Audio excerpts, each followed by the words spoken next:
In 1960, Paul Newman married Joanne Woodward. They stayed together for 50 years, until the day he died. Someone once asked him how he stayed faithful in Hollywood, the most tempting place on earth. He smiled and said, "Why would I go out for hamburger when I have steak at home?" Now, forget the food analogy for a second. What that line is really telling you is this: the man knew his value. He knew what he had, and he never once acted like he was lucky to have it. That energy, that quiet, unshakable certainty, is exactly what most men are missing in their interactions with women. And here's what nobody tells you. That's the whole game. Not your looks, not your salary, not the perfect thing to say, your certainty. Stay with me, because in the next 10 minutes, I'm going to break down exactly how to carry that energy, step by step, and why once you get it, you'll never have to chase, beg, or wonder again. Here's what we're covering today. 1. The single mindset shift that changes everything, where she starts chasing you.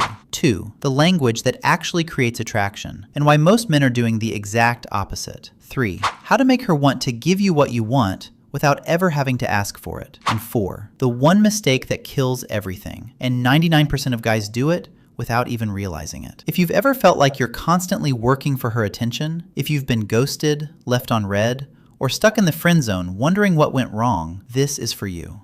Let's get into it. Here's something I want you to notice next time you're out. The men women are most drawn to, they don't ask for much. They don't say, "Can I take you out sometime?" They say, "I'm going to this place Friday. Come with me." They don't say, "Would you like to hang out?" They say, "I'm free Thursday. Grab a drink with me." There's a massive difference between those two approaches, and women feel it instantly. When you ask for permission, you're handing someone the power to reject you before anything even starts. Think about it. Every time you phrase something as a question, "Do you want to? Would you maybe? I was thinking," if you're not busy, you're putting her in the driver's seat. You're making yourself the passenger in your own interaction. And here's the thing about human psychology. We don't respect what we're handed. We value what we choose. So when you move with certainty, when you lead instead of follow, something shifts. She has to react to you now, not the other way around. One of two things happens. Either she says yes and follows your lead, or she says no. And if she does, you've lost nothing. You've actually gained clarity. You just found out she wasn't that interested anyway, and you didn't waste months wondering. But here's the trap,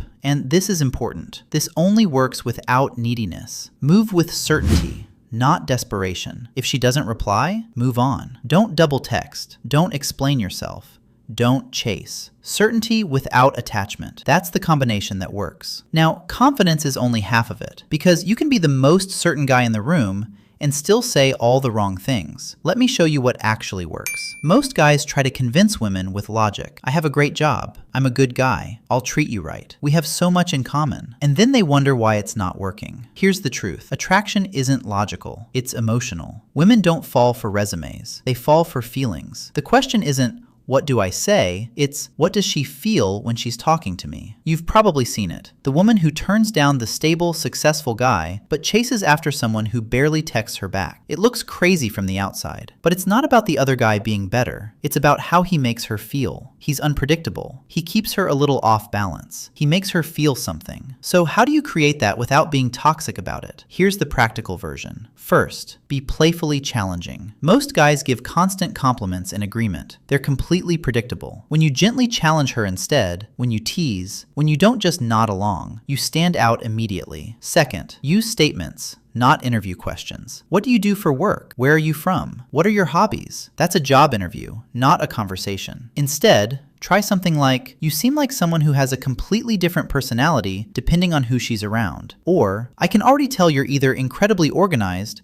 or a total chaos agent. No middle ground." Now she has to respond. She has to play along. You've just flipped the dynamic. You're leading the conversation without chasing it. Third, stay a little mysterious. The fastest way to lose someone's interest? Give them everything up front. Once she feels like she's figured you out, the curiosity is gone. Reveal yourself slowly. Share just enough to intrigue, not enough to satisfy. When she's wondering about you, she's already invested in you. Quick question. In any interaction, who holds the power? The one making the request or the one deciding whether to grant it? Most guys are stuck on the requesting side, and they're frustrated because they're focused on what they want instead of understanding what she responds to. The flip? Make her feel like she's earning your attention. People don't value what they're given, they value what they work for. That's not a dating strategy, that's just human psychology. There are 3 techniques that put this into practice. Let me walk you through them. The first one is the reward system. Only reward the behavior you want to see more of. If she's putting in effort, texting back, making plans, showing up, meet that energy. But if she goes cold, don't chase. Don't send the follow-up message. Pull back quietly. No drama, no explanation. If she actually values your presence,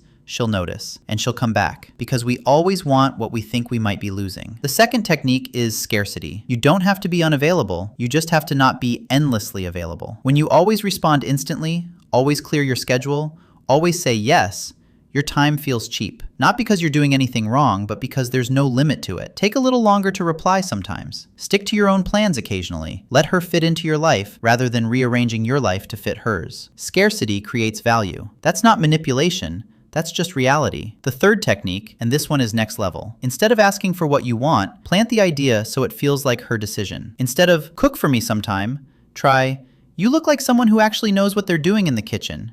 I need to see this for myself. Instead of send me a picture, try, I bet you're looking great right now, aren't you? See the difference? You're not demanding. You're inviting her to prove something to you. When she feels like she's the one choosing to do something for you, she's not just giving you what you want, she's excited to give it. Here it is, the thing that undoes every bit of progress. Negotiating for her attention. You've seen it. Maybe you've done it. She pulls back a little. And what do? You text more. You remind her of all the reasons she should like you. You stay in the friend zone just to stay close, hoping she'll eventually realize what's right in front of her. And the more you put in, the less interested she seems. Here's why. When you negotiate for someone's attention, you're telling them their attention is worth more than yours. You're making them the prize. And once that dynamic is set, it almost never reverses. The fix is simple, but it's not easy. Stop proving yourself. Start being someone worth proving yourself to. 3 fast rules to lock this in. Rule 1, the one-strike mirror. If she pulls back once, match her energy exactly and wait. If she does it twice, you walk. A woman who's genuinely interested will always find a way to show it. If she's not, you just saved yourself months. Rule 2, kill the approval-seeking energy. That thing where you're practically auditioning to be in her life, she can feel it, and it's the most unattractive energy there is. She doesn't want to feel like she's doing you a favor. She wants to feel like she won something valuable. Rule 3, and this is the one that ties it all together, build an abundance mindset. The guys who never chase are the ones who genuinely believe their time and energy are worth something. Not arrogant, just settled. They know that if this one doesn't work out, there are other options. That belief changes how you carry yourself in every single interaction. Let's bring this full circle. Paul Newman didn't stay faithful for 50 years because he had no other options. He was one of the most famous men on the planet. He stayed because he knew his worth. He knew what he had. And he carried himself like someone who already had exactly what he wanted. That's the whole lesson. Move with certainty. Speak to emotions, not logic. Make her earn your attention, and never negotiate for someone's interest. Do those 4 things consistently, and you'll never have to wonder why it's not working again. You're not trying to get women to like you. You're becoming the kind of man they don't want to lose. If this hit different for you,